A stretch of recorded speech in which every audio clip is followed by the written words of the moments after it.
Hi, everyone. This is not your typical coaching interview. I'm Kristen Walker, and I have Amy Armstrong as a guest. In her work, she helps parents break through conflict with heart centered, foolproof boundaries. She is a licensed social worker and entrepreneur. She spent over a decade navigating the intersection of mental health and domestic law. Lots of time in the courtroom, just so you know, listeners. She is the founder and director of the Center for Family Resolution. She leads a team of skilled coaches who specialize in groundbreaking parenting and co-parenting solutions trusted by the domestic courts in Ohio and beyond. She also directs the Center for Coach Development, an ICF accredited program that is a game changer for professionals seeking to elevate their career, evoke life-changing outcomes, and gain global recognition as expert coaches. Now, listen to this next bit. This coming June, Amy was invited to work with social workers in Gaza and Israel on conflict resolution. I can't think of anyone better to be there and to help all of us navigate the ever-changing landscape that is part of planet Earth. So, listeners, tune in. This is a different winding road show, but we're going to have Amy on again and again because this is the topic of the day. Thank you so much. I wanna try and take in all the highs, embrace them for more than a moment's time. I want you, please don't move when I push you away. I know I contradict myself some days, but will you ride the lows with me? Welcome to Mental Health News Radio. I am your host, Kristen Sunanta Walker. Our goal is to help discussions about mental health be a regular part of your daily life, no different than discussions about physical health. Mental illness can be a topic of discussion under the umbrella of mental health, along with so many other topics. This show is the original program on mentalhealthnewsradionetwork.com. Our network of shows are played in over 180 countries and cover more topics under that umbrella than you can possibly imagine. We were talking about mental health long before it became cool and popular to talk about, and thank goodness it has become so popular. We have incredible guests, advocates, patients, experts, people. Thank you for tuning in and enjoy our intro music, a song named Lows, written by Aubrey Toon. You can find her music at www.aubreytoone.com. That night when I started praying, I cried. Will you ride the lows with me? Will you ride the lows with me? When I'm down, my vision gets blurry. Amy, thank you so much for coming on Mental Health News Radio and Converge Autism podcast. I am delighted to be here, Kristen. Thank you. I know we're going to have a good time. I do too, and I love the kismet about how, because you came through a service to be on the show, but it was for Converge Autism, and then I just made this assumption that cool, we could talk about autism, and that isn't totally, maybe it wouldn't be something that you would automatically go to, but then you had all these things that came up. So tell our listeners first a little bit about yourself and then how this came to be like the right direction. I would love to. I really believe in synchronicities and surprises and just the magical ways that people connect. So this to me is an absolute delight that we met. So I had a very messy time period in my 20s and 30s and 40s. I could not get my footing, could not find a way to feel good about who I was in the world. It's not that I was unhappy, but I always felt lost. And I used my own story of really doing a lot of things wrong to recognize that I had no solid female role models that were powerful women, but also like I was generous and kind and fun. And so many of the women I knew that had good boundaries and just seemed so confident actually had kind of a bitchy edge to them. And I was like, but that's not me. So I've used my own story to help folks create heart-centered boundaries so that we can transform our conflicts into our empowerment and reclaim our energy and make decisions that feel so authentic to us that life works. And that's what we're all looking for. We want our lives to work. And I ended up taking my skills up to the level of a coach. I'm now a high level coach. I train coaches. I love coaching because it's so personal for everyone. There's no perfect model for everyone, right? We get to find our way through coaching. And then I have spent most of my career working with folks in conflict at the intersection between mental health and domestic law. So when marriages break up, when people are fighting over children, that's the time when people are completely, their lives are upside down, inside out, don't know where to turn, and they get to find themselves through their conflicts. So I've created a company around conflict resolution and also a company around coach development. I love That's that. a long intro. No, but that's perfect. So what I love about this is there is so much conflict resolution needed everywhere, and Everywhere. especially within the family unit surrounding autism. And what I've noticed as an adult, newly diagnosed, is there's so much to do with anger and autism that has not fully been explored in the way that it needs to be. And there's many explanations for it and so on. But we're already at a quote unquote disadvantage because of this diagnosis. And that is not how we would set things up. It's how society did, right? Right. So Absolutely. that in itself leads to really a lot of potential conflicts.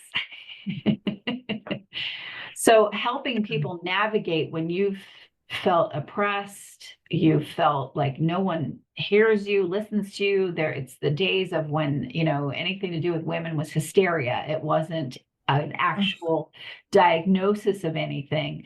It's disempowering. And even I am so glad that I found out at 54, because I've had all these years of developing my self-esteem and my own boundaries and how to stand up for myself, even when I'm terrified, blah, blah, blah. So that when I've run into some people now that tell me, you're not autistic.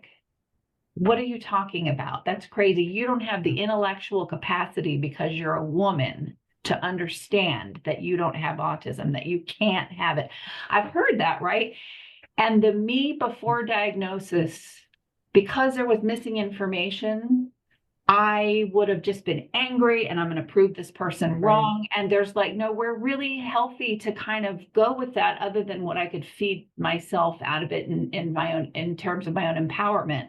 But this, I find it interesting, and I want your opinion on that, of people saying that now that I have this information, I'm like, well, that's your opinion. I'm not really interested in your opinion. You need more education. And I'm completely confident in that. So what is that about having information and age and all those confluences that come together that make you go, criticism, flick it off my shoulder, whatever.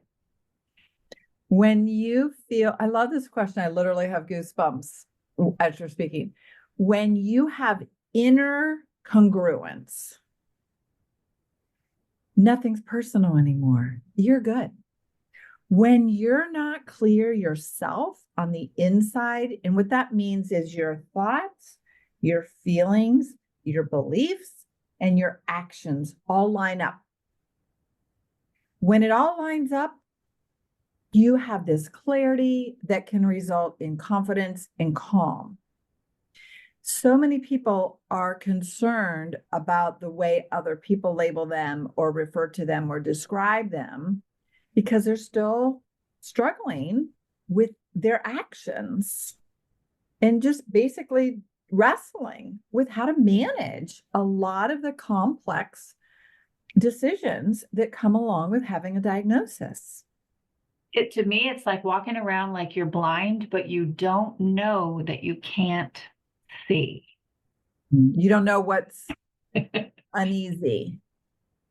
And we're social beings, and our primary emotional need is to belong. That's science, that's biological. We can't survive alone. Our number one emotional need is to belong. And what it takes to belong is to feel understood. When Yeah. we feel misunderstood, it often results in a feeling in our body that we're not safe. Wow. So by recognizing that sensation, this is such good news. We can start to feel safer just recognizing the process that we're in of creating that confidence and congruence and trusting the process. So when someone else doesn't understand us and it makes us feel really bad, just to be able to be conscious of that feeling. Oh, doesn't feel good to not be understood. I'm going to journal. I'm going to call someone who knows me. I'm going to learn more about my diagnosis. Having some sort of action step will help that feeling become much more easy to address and much more welcome in the body. You know what's Isn't that amazing? interesting? We Yeah, need an action. We need an action step. it's so amazing because this is what I say to anyone that gets a late diagnosis of this kind. It's like all that hard work that you've done your whole life where you didn't know why. You didn't even know half the time that it was harder for you, right? You just didn't know, right? Because you didn't have this information. Right. When you get the information, to me, it's like how we talk about, let's use women as an example. A woman becoming a doctor has definitely had a lot more challenges than, let's say, a man becoming a doctor. Not in every circumstance, because I'm not making Right. this men against women. That is not where I'm going with this. I just Sure. mean because they've had to that is how I feel about all these years of not knowing. And then you find out, you're like, oh man, I have been working all this extra hard to know myself, to seek things, to whatever, and nothing was going to make sense.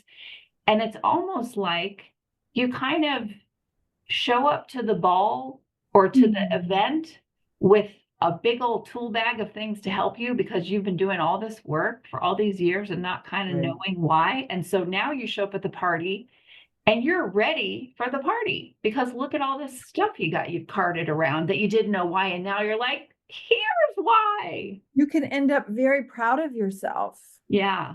for how well you have worked. And now you can reap some of the rewards. Right.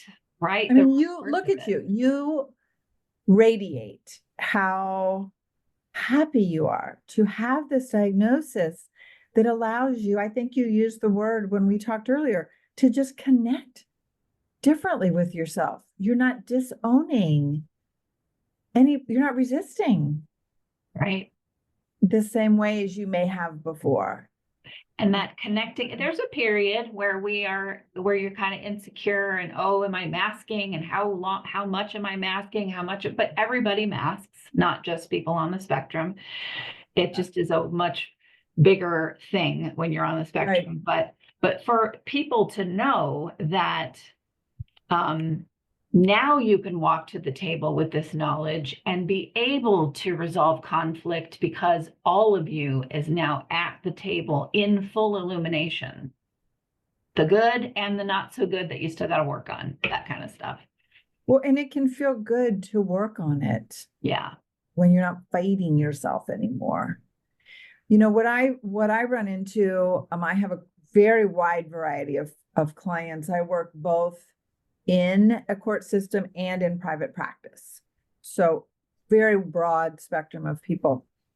And when I have clients that have a diagnosis of autism, they need my help recognizing that the other person's expectations. So if there's let's call it a mom and dad in conflict, and one of them is, has a diagnosis or even just symptoms of autism.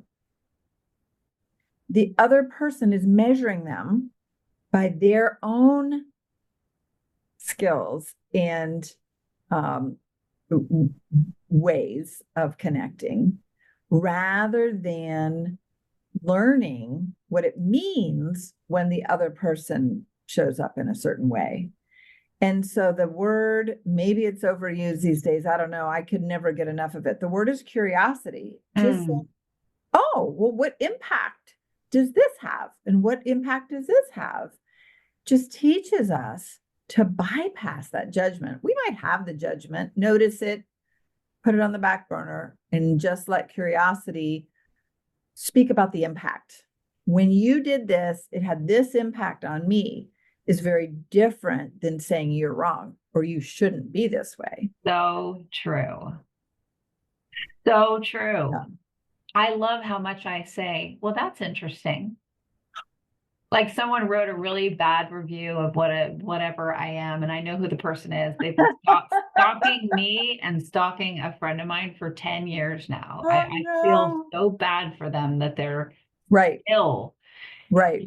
suffering in this way, that they've attached to two people they've never met, just heard on the radio, whatever, it happens. But I used to be really worried about those reviews, and now I'm like, well, okay, another one went up. I know who wrote it. That's interesting. It's so nice to not have this edge to you that displays itself and comes from fear because of you don't know Right. what's going on. Thinking it's personal. Yeah, Exactly. And it's really not. It's like you're good. I know my flaws and I work on them, but I'm not it's just really, it's nice. And it's nice to watch other people become so empowered by knowing who they are and their ability now to resolve conflict, to actually create boundaries doesn't come from this place of fear. It comes from a place of empowerment, which makes That's them laugh. freedom. Yeah. Look at you. You radiate freedom. You can tell that it's really in your bones. Took a Yeah, long time.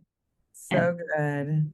So good. But Yeah, when I you're love power. I really like to literally study power and see what power means to people, what people want about power. With power, you might feel like, oh gosh, that's a lot of responsibility, which of course it is. And that's a good thing because then you're responsible to create your experiences. But I love to see how power shows up in different relationships because with conflict, it's only conflict if somebody's resisting. Once you're not resisting anymore, it's just a conversation or it's just a situation that you get to choose how you want to handle it. It's not a conflict unless something's really got a grip on you. very true, very true. When someone, well, you know what, actually, I'm really curious about the court work that you do. Oh, Can you talk about that? Because oh yeah. that's a big deal, especially for families that are going through this process now and dealing with schools and where are our kids going to get the best help for what they're dealing with and so on. And then these conflicts arise and often they can end up in court. Well, and my life dream is to help people get help before court. Let's not let it get to that point. The two ways it shows up as conflict between moms and dads is parents argue about get the diagnosis and treatment of their child, but their own differences. Because when people live with someone or are dealing closely with someone that's different from they have different values, different communication style, different leading with different needs, we tend to judge ours as being normal and the other person as being off somehow because it feels normal to us. So my work is about helping parents find out the story that they're telling themselves about the other parent that created the conflict. Mhm. Right. And there's all in every story, just narrative, right? There's an antagonist, a protagonist, there's a plot twist, like what is the event and what does it say about you? What does it say about this other person? And once we can unpack that story, we can start to create options of how we're going to get out of it. So already today, I've had a coaching call with a mom who's trying to help dad do better in his life. And I asked her, what do you think the message is that this guy is getting from you when you're trying so much to help him from a good heart? What is the message he's getting? And she's like, oh, I think he can't handle it. Or he thinks that I think he needs me to run his life. It's like, yeah, that doesn't feel good. So I'm going to help her create communication that demonstrates that she's actually not out to run his life. Mm. And it'll change. I guarantee you, it'll change their situation and it will allow them to get out of court with a settlement rather than a trial. What's so great is that you help people discover how they're actually empowered, how this can be viewed, a pivot, which is really fantastic. I mean, we need that, especially with everything going on in the world. We need ways where we learn, where we don't come from our anger, our fear, our less than, our shame, all of those things, where we come from. I don't like to say higher perspective because that's like, oh, those people are lower because they're over here. I don't mean it like that. I mean, just from that's a good shift. So it's maybe expanded perspective. There we go, expanded perspective. So people are so afraid right now because of what's happening in politics and the transitions going on in the US. And we become sort of bought in that some of our power is going away. And no way is our power going away. We can use every situation to create a greater sense of power and control over our own life, over our destiny, over our day. And you know what helps so much with feeling that greater sense of power is information, having the right, correct information. So then we have options. It expands. Once you have more information, then you got a lot more to choose from on what you're going to base your story on. Think about a kid who has a high IQ and they just figure stuff out but they're socially awkward or they just don't fit in with the normal crowd, right? But they don't know why, but you're really smart. So that can lead you down a road of getting very defensive and reacting out of anger because you don't know what's going on and why you're the way you are. And then when you know, okay, it's amazing how much information can be a key part of you developing compassion for yourself, which then spreads out to the rest of the world. I love that so much. In my work with parents that are experiencing autism, either in themselves, their co-parent, or their child, I find the biggest piece of information that's different is that there's really nothing, the piece of information that's missing is there's really nothing wrong with being different. Yeah, exactly. And we hear that, you hear that out, but it doesn't really it hasn't fully baked into I'd say the consciousness of society yet, but I think that we're getting there. I love hearing that. I choose to believe the same thing. We are definitely making progress with recognizing that there's a lot going out there, a lot going on that we can tap into that will feel good, that will help us achieve our goals, that will help us feel seen and heard. I want to talk. Well, I was just going to say one example of social media. People talk so badly about it. Right. It allows people to connect with other people in a way that you start to have an experience of being seen that maybe you've never had before. Yeah, it's not a blanket bad. There are good like cell phone usage and the internet. There are people, I'm gonna use a flip phone forever because it's bad, bad, bad. And I think I don't want to, I see your point for sure, but I don't want to be afraid. And I'm a techie, so I'm always like, I nah, love that. it's fantastic, you know. Yeah. Yeah. Of course, in the wrong hands, it can be awful, just like anything can Well, be. without mindfulness, without intention. Yeah. I want to talk to you about, when we first, let me set up the scenario. Listeners, when we first came on, you talked to me about my position in the room that I'm sitting in and so on. So that is so important for us to notice how we make ourselves small without realizing it. So can you talk a bit about that? Oh my gosh, within the first minute of our being on, I said, Kristen, I feel like I'm talking down to you. And you're like, what do you mean? Because of course I'm not talking down to you in a relationship sense, but your camera is higher than your eyes.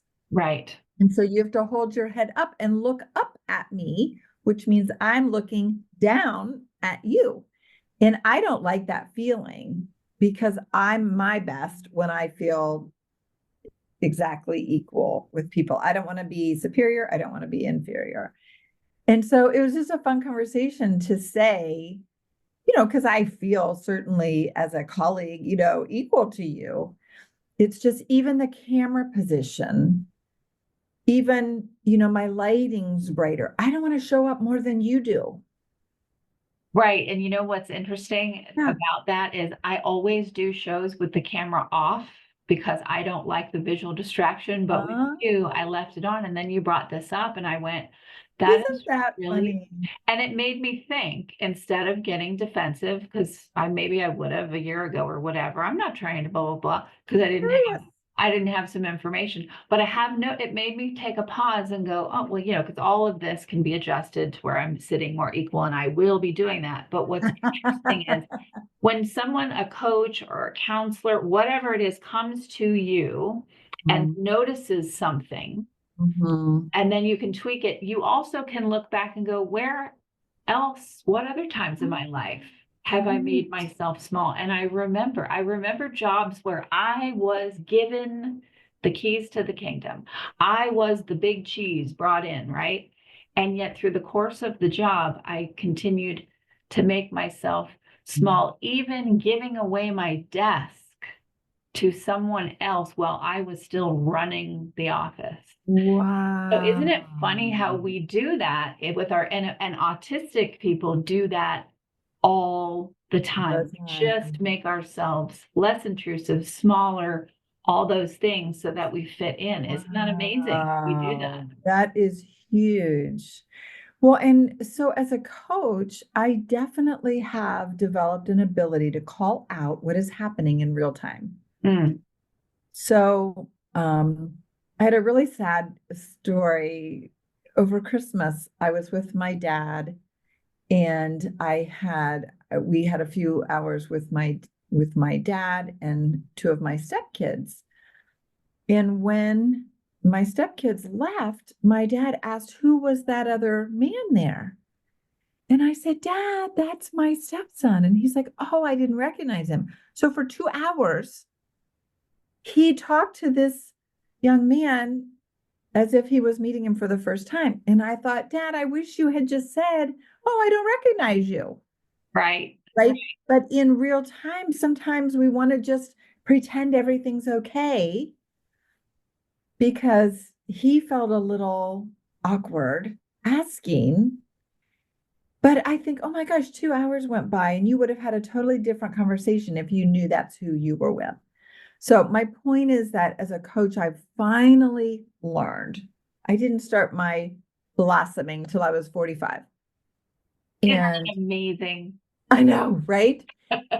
But now I've learned how fun and engaging it is to just say, Kristen, I'm noticing something.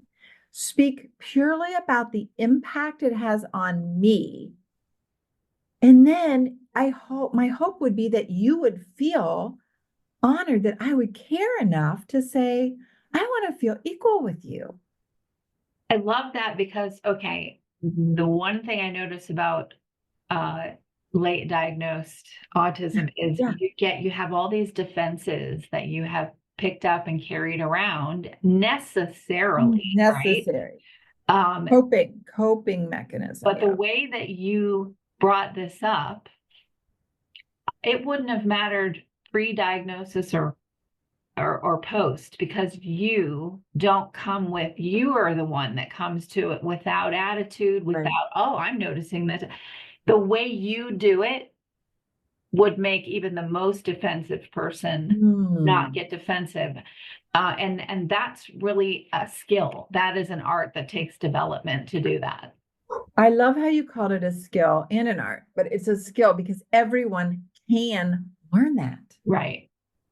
It really can be learned to play a little bit in this gap between our thoughts where we notice something's a little off or we notice something's feeling just a little heavy or a little lopsided, and just allow ourselves a moment to just put a little bit of attention on it. And then in the moment, we can decide if it's important enough to say something, or if we're going to get back to it later when we have a moment, or to let it go. But we get to choose. And making choices is the way we become empowered. I think working with you, to me, it would feel like for someone, they are learning how to do a proper Japanese tea ceremony, except you're doing it with your emotional state, with you, like, Yes, that's great. you know what I mean? Like, and this is how we serve the tea. And there's such a ritual to it that is beautiful and nurturing at the same time. And that leaves no room for a bunch of defensive, Yeah. you know. Defensiveness is the only experience that will keep you stuck in conflict. Yeah. Oof. The only one. Defensiveness. Oh man. Uh-huh. Okay, say that again. Defensiveness Is the only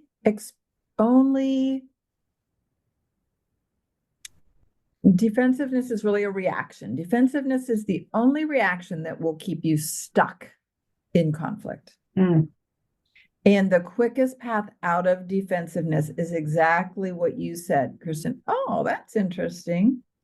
Just a little sprinkle of, oh, that's interesting. Or, oh, what? Just that little bit of doubt, that little bit of, discernment, yeah, right? maybe there's something here. That little bit of that will allow the defensiveness to come down enough for new information to come in. To me, and listeners, I'm sorry if you're not into this, but I'm very into like opening up your heart space. I'm It's really all into. hard. Yeah, exactly. Yeah. And so to me, when we use discernment, to me, it's like, okay, we're running around in life, we're autistic, or we have an autistic child or an autistic spouse. That adds a whole other layer of activity to your life, right? This Complicated. exactly. And so we run around without a lot of room in our heart space because we're just Mhm. busy and we're just trying to get through. And it feels like many times the world will wait for others, but not for you because you're just too much, right? How often do we hear that? But what I love about this is it's like, listeners, if you could picture, looking at your chest, and all of a sudden this window goes and opens like Yeah. elevator doors, and suddenly you have this room, but it's inside of you. It's not like, oh, somebody else did you a favor, and so now you have an extra 20 minutes. No, no, no. This is you opening up a space within you to handle everything and do it in a maybe even a slower, a more discerned place, a more forgiving and compassionate place for yourself. That's what it feels like when you have the right information, when you work with someone like you just open up this room. It's much more efficient. Yeah, it really is, because then you come from a place of love. Well, you know how you know when your heart's open? Mm, You'll feel a little joy. right.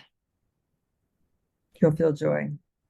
Oh, I And love that. joy is not, it's not all or nothing. You can feel joy while you're grieving. You can feel joy while you're worried about something. You can feel joy while you're frustrated, resentful, disappointed. It's not either you're all heart space joyful, la la, or you're in the real world that has problems. We integrate. That's brain health, is flexible thinking, that we can hold multiple emotions at the same time. Mm. Flexible thinking is the most indicative of maturity. I know we should all have kids when we're like 70, but then we'd be too tired. You know what I mean? Well, fortunately, our kids do not need us to be perfect. Fortunately, they just need us to be real. Yeah, I'm When I was, seeing a yeah. leaning towards that more than ever before. Women are like ditching the makeup, we're ditching not everything, and it doesn't matter whether you do or you don't, but Yeah. we're leaning into authentic interactions. And even society wise, we're like, yeah, we want to watch just a regular person on social media. We don't really need Yes. to watch a celebrity, not that they're not a regular person, but it's less about the perfect background and what it's more about like you showing up and just being Yeah. authentic. I'm ditching hair color. What do you think? I'm going white. White is my symbol of my new resolution to be really allowing my power to be feminine. I'm not losing any power by being more feminine. And I'm recognizing, just like you're saying, we really don't need it to come from the outside. Yeah, Yeah. we Now, really don't. um, There's I more of have, a treasure trove inside of me than I could ever find out there. That's what's kind of amazing, you know? well, look at my artwork. This is obviously a big background, but I use this artwork because this is my emotional landscape. So, It so is listeners, it looks like a Jackson Pollock painting with red and yellow and green and white and purple, and it's just kind of messy, messy. messy, messy. It's very colorful, very alive, but it's in a frame. It doesn't have Wow. to take over. The rest of the room looks organized and neat. This looks really messy, but it's very lively. There's so much to discover there, and it has its place. We want to allow emotion. We want to allow all the feels. We just need to have enough skill with boundaries to know that those feelings are not going to take over our life. So when a parent, I want to touch on this. Yeah, let's give some practical advice here. Yeah, a parent showing up and let's say they just already feel defensive and Yeah. all these things they show up to an IEP meeting at school, for Yeah. example, and they don't feel, I mean, usually some of them are handled fantastically, some that I've been at myself for a friend. There's a long table and it Mhm. looks like you're walking into the justice chamber and Ah, everybody's got their side with their clipboards, and then you're at the end of the table and you're like, I'm at the principal's office again, but right. it's about my kid. They aren't like set up to be the most Right. comfortable arrangement. So how you can what you can do ahead of time to Um, be able to walk in with as little of that defensive stuff, with more of this is interesting information, even about things even that you may not like to hear. So, number one is you're not going to figure this out in the heat of the moment. This is something to practice. I like to say 5 times a day.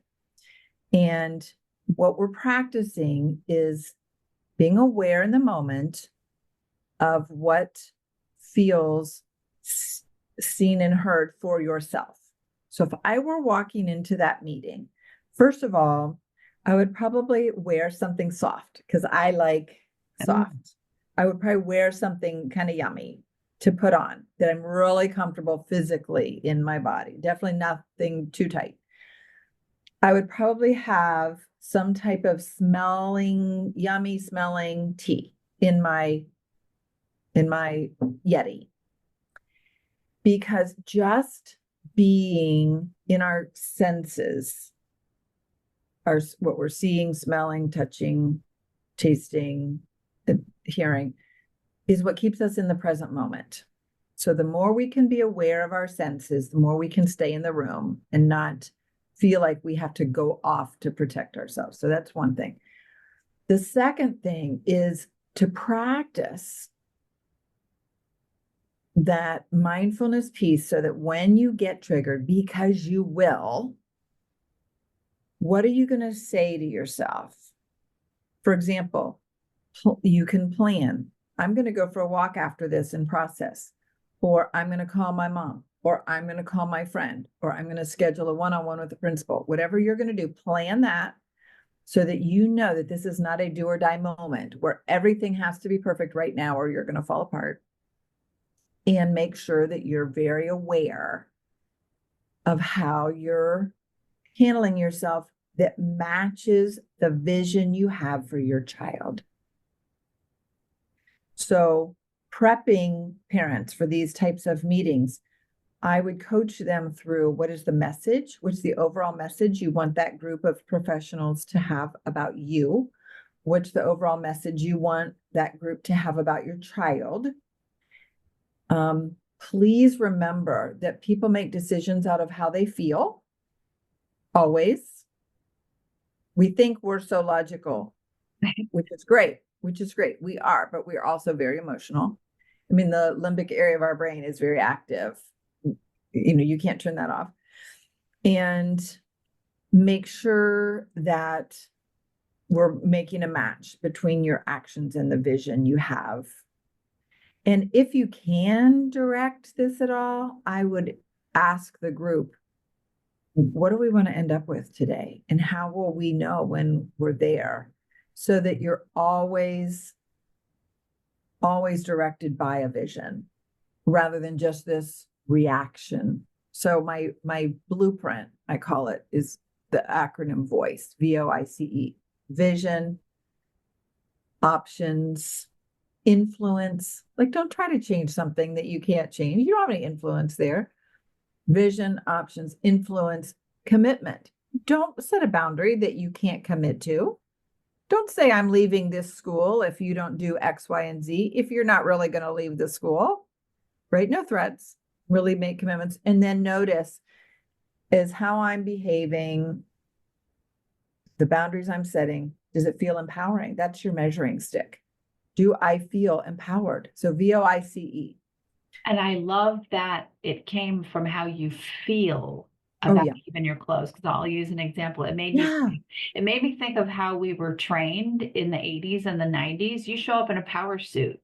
It was all about portraying yourself, maybe even not at all as to who you are, or at least not to Right. what would make you feel comfortable and empowered, right? So Right. I had a friend that would show up at every meeting, and she's very beautiful In a red physically, suit. and she would show up with her hair done, and her goal was to like intimidate everybody there with her beauty, because that was the only thing she could cling to as Oh, being wow. ahead of everyone else, right? Look at my beauty. And then someone would say something nice and, oh, look, they're flirting with me. Like, would walk in with this Wow. agenda. There's a story. There And is there's a a whole, story. yeah, there were, and believe me, we knew all that. And I've done different things too, but I love how today, where we're going to get today with society today is, instead of focusing on what you want to display outwardly, focus on how you're going to, it's